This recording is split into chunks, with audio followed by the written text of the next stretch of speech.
মুরব্বীরা আপনারা যারা বয়স্ক মানুষ আপনারা চা দোয়ানে আড্ডা দিয়েন না, আপনি বিড়ি সিগারেট খাইয়েন না।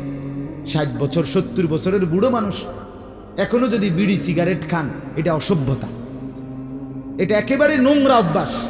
আপনি যে বেশরম এটার প্রমাণ, এটা প্রমাণ। কারণ 60 বছরও যেই লোকটা বিড়িখানা ছাড়ছে না, এবারে কবরের ফিকির কোথায়, এবারে মৃত্যুর ফিকির কোথায়? 60 বছর বয়সে এখনো যেই লোকটা কথা বললে গালি ছাড়া কথা বলে না, এই লোকটা এই অসভ্যতা ছাড়বে কখন?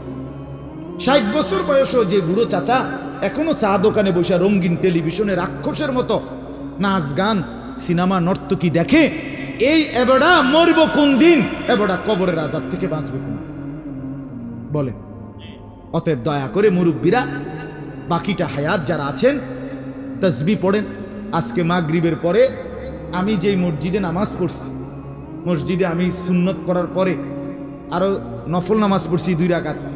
তো সবাই বের হয়ে গেছে, দেখছি 2টা মুরব্বী বুড়া মানুষ আপনার এই তসবিহ পড়তেছে। এত ভালো লাগছে, আমি তাকাইয়া বসে বসা অনেকক্ষণ দেখছি 2জন মুরব্বী বুড়া মানুষ এক কোণাত বসে বসা তসবিহ পড়তেছে, চেহারা নূর বাসতেছে।